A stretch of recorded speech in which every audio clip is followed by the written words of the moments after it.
سورہ توبہ 13 نمبر آیات تے 60 نمبر آیات تے 40 نمبر آیات د سورہ توبہ دے آیات کے اللہ جل جلالہ د نبی علیہ الصلوۃ والسلام د ہجرت متعلق واقعہ چې دنا هغه بیان کړی دا څنګه الله جل جلاله د هجرت پټیم کې د نبی علیه الصلاۃ والسلام امداد کړی دی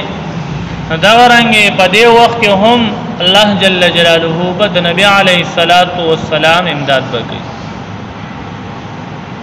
واقعہ شروع شوه نبی علیه الصلاۃ والسلام حضرت عائشہ صدیقہ رضی اللہ عنہا فرمائی چې نبی علیہ الصلوۃ والسلام زمونږ د کورنا ابو بکر صدیق رضی اللہ عنہ او نبی علیہ الصلوۃ والسلام دا وته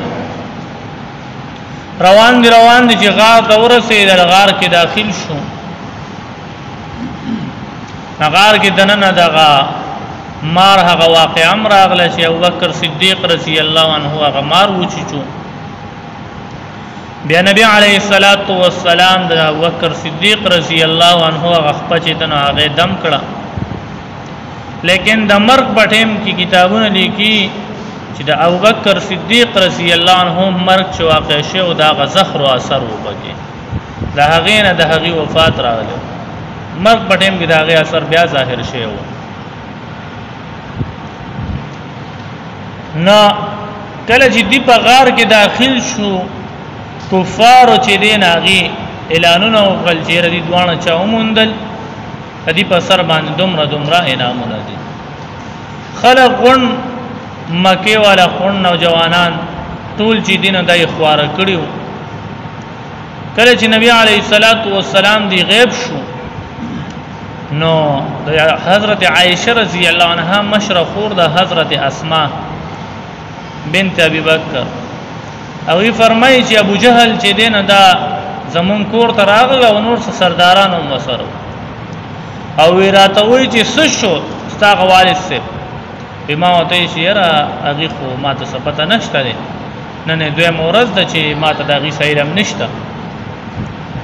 نو ابو جهل تو چې مال یو سپیړ راغله چې دا غینه زمانه د مخ نه ویني چې دین دا روان شي او ویلاړه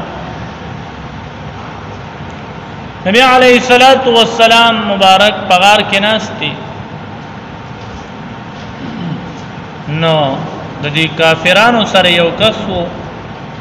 چې هغه ته د خپو د نقشې قدمونه چې دین دا به معلومېدل د خلکو د خپو د نقشو قدمونه به معلومول دا کسان دی خواطري دا دی خواطري دا دی خواطري هغه کس ځان سره روان کړی دی چې یاره دی مونږ سره معلوم شي چې دا کم ځای کې دی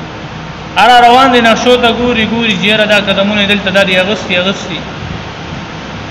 غار پورې کسان چې دینه دا راورسي غار ته چې راورسي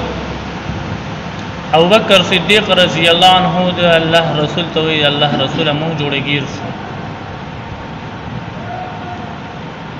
دوس کو دلان دیو قتل دا همنګی نه نبی علیہ الصلوۃ والسلام ته فرمای دا مونږ چریم نشي دا مونږ نشي لیدي ویته نه هغه مخې ته پرشته ولاړه ده او هغه وزر ور د خپل نیولې دی وی دي ته موږ نخ کارو او واقعي هغه په کس چې دین وی مخې موږ طرف تراوړ او موږ طرف ته امتیاز وته کېناست په ما ویل کو چې د موږ لیدلو نو د به موږ طرف ته امتیاز نه کوله او معلومه شو چې دې موږ نه دي یو کس پکې وی خو د دینه مخ کې یو کونتر دو کونتر راغله یو نر او یو خصوا ویجاله جوړ کړه خزي پاغي کې انډه واچولې او یو جولا راغی دا غي مخې ته دا جولا خپل جاله جوړ کړ نو یو پکې ویره وی چرته په دې غار کې نه داخل شوی نو امیہ ابن خلف وته وی چې په دې غار کې داخل شوی تاسو د کړلې د جولا د جاله ته وګوره دا خود محمد د جنم مخ کې جوړه شوی دا او کو شری داخلي دین دلته ما کونتر د اجاله دلته کیسه کوي نه دا خو بیا خامه هورانه دي معلومه شو چې دی کې نه داخل شوی هغه کس ته وایي چې تا مونږ وران طرف ته راوستو ستا د خپل نقشو قدمونو کې ته غلط شوی زه ته ځه تا مونږ په وران راوستو بهرحال ابوبکر صدیق رضی الله عنه فرمایي چې د مونږ د سره اډوونه لیدو په دې قضیه کې زه یریدم نبی علیه الصلاۃ والسلام راته فرمایي لا تحزن ان الله معنا ابوبکر ته مې یریږي یقینا الله جل جلاله موږ سره دی بعد شیعگان دیدی که اعتراض کی چې را ابوبکر صدیق نو چې دا وګوره دی یریدو نو موږ ورته وایو چې سید ابوبکر صدیق رضی الله عنه د یریدو او په خپل ژوند نه یریدو د نبی علیه الصلاۃ والسلام په ژوند باندې یریدو اخو وی چې زه یو امتی ما کوم مړشم نظر زه خو با د دې دنیا نه رخصت شم او کو نبی علیه الصلاۃ والسلام وفات شي نو دا امت په د ډیر غټ خیر نه چې دینه دا محروم شي نو په خپل ځان می پروا نشته خو نبی علیه الصلاۃ والسلام باندې خبر او یره چې وسره د نبی علیه الصلاۃ والسلام په ژوند باندې وسره و ته یو روایت کې راځي نبی علیه الصلاۃ والسلام نو ویری وکړه د مخ کې شو کله به روستو شو کله به ګس طرف ته شو نبی علیه الصلاۃ والسلام دې تاسو کې یو بکر ته ولې داسې کې توې دا الله رسول وی داسې څنګه کوم وشاته شمدیم جوړې د شاته نه خلک را روان دي او تاسو باندې حمله کوي زما چې زه دې ولګم خو چې تاسو بچي فکر دې خي طرف ته شمدیم جوړې دي طرف ته څوک پټ ناس یو تاسو حمله کوي کله د مخ کې شمدیم مخ ته څوک ناس نه او تاسو باندې حمله ونه کوي چې زه ولګم او تاسو بچي دې خبرو نه معلومي ابوبکر صدیق رضی الله عنه خپل ژوندۍ نه یریدو الګاوی چې یریدل د نبی علیه الصلاۃ والسلام په ژوندۍ باندې یریدل بیا الله جل جلاله فرمایي فانزل الله سکینته الله جل جلاله نازل کړه سکینه علیه بد باندې الله جل جلاله د باندې سکینه نازل کړه او دا پر سکون شو نو مفسرین لیکي چې دلته د سکینې نزول چې دی دا په ابوبکر صدیق رضی الله عنه شیو هغه چې د نبی علیه الصلاۃ والسلام زله خو د مخ کې نه پر سکون وو د نبی علیه الصلاۃ والسلام زله کې خو د مخ کې نه سکونت وو نو معلومه شو چې دلته سکینه د ابوبکر صدیق رضی الله عنه په باندې نازله شوې ده نن دا جز چې دینه دام د ابوبکر په حق دی ابوبکر صدیق رضی الله عنه فرمایي چې بیا موږ د غار کې درې شپې دی او درې ورځې مو تیرې کړې نو د غار نه راووتو یو کس مودان سره کو چې هغه ته لارې چې دینه دا معلومه وي موږ روانو په لار باندې چې کله ډیر سیاست تلی شو دا غارمنه ټیم وو موږ یو سوري ته کوشش کوو روانو یو ګټ را ورسېدو هغه ګټ ته لاړم د معمولی شان سوري وته وي ما غزې صفا کو نبی علیه الصلاۃ والسلام ته نو فرمایي چې تاسو راشئ او دلته سم دی نبی علیه الصلاۃ والسلام ال آرام فرماش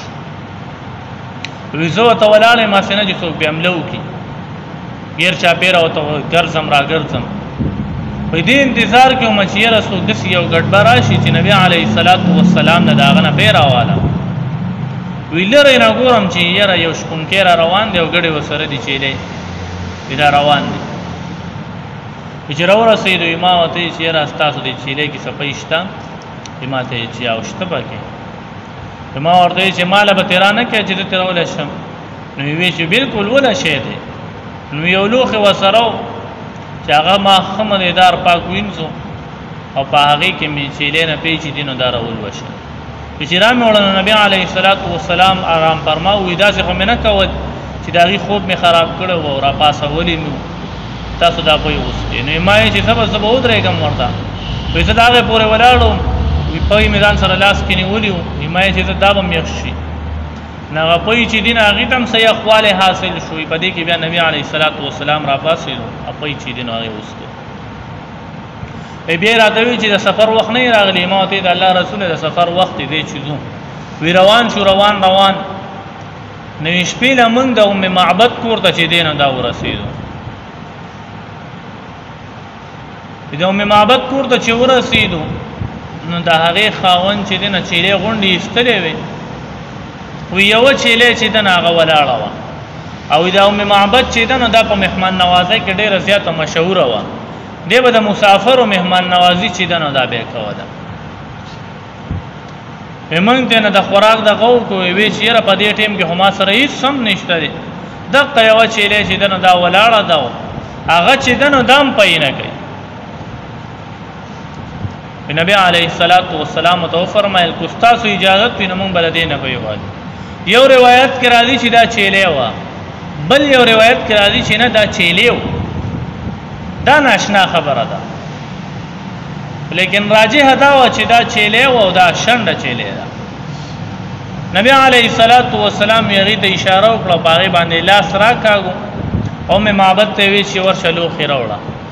یو غټ شان لو خیره اول خې وړو کې لو خیره وړو نبی علیه الصلاۃ والسلام تو فرمایي چې غټ لو خیره وړه وی غټ لو خیره وړو وی چې لینه پیرا لستل چې دین دارا شروع وی تر دې پوری چې غټ لو خیره غینه غون ډک شو او معبد فرمایي چې را اوله په ما باندې وسل دی په نور خلکو چې څونه کسانو پاغي وسکل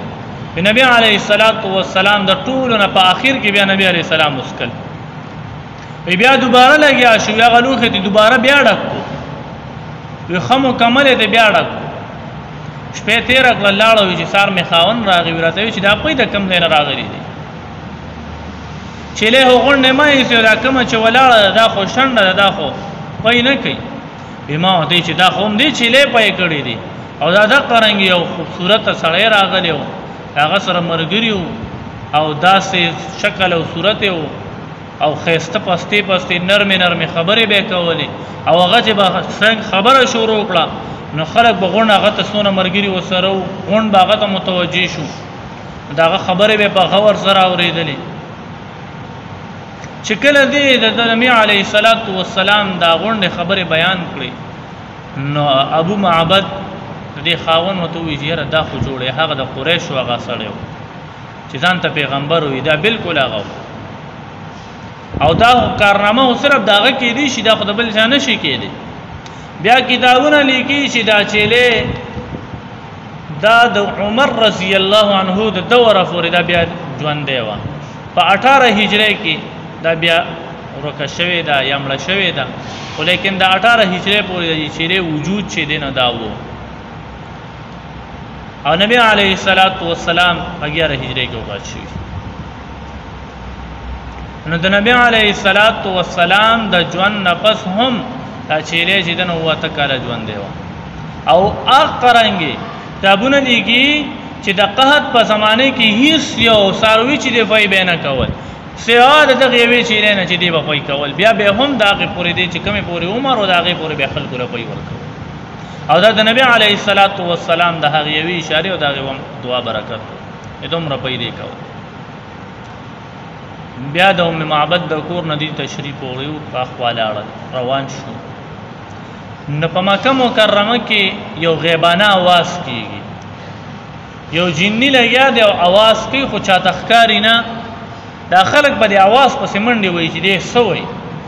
وای چې یره د ام معبد کور ته یو 2 ملمانه چې دینه دا راغلی وو او هغه ځان سره د ام معبد کور ته چې دینه خیر چې دینه دایره وړي وو او هدایت راوړې وو او زه هم د هغه نه ما هدایت قبول کړو او څوک چې د هغه ملګری شي نو دا به جنتی وي دې چې کله د आवाज ووري د دې په سیمن دیواله چې دا څوک د خوخکاری خو نه نو دې ته پته دومره ولګي دا چې نبی عليه السلام جوړ د ام معبد کور ته ځان رسولې ام معبد دا ډیره مشهوره زنانه و دې به د مسافر او مهمان نوازي کول نو ډیره مشهوره و ای کور ته چې لاړ نه یو دې چې یو بالکل داسې شکسان راغلي وو خودی زینه تلی دي یا چې کله وخت تیریږي نا ابوبکر صدیق رضی الله عنه د ام معبد پر کور په دلاره بیا را روان دي دا زی ول आवाज ورکې چې مورې تراشه کړه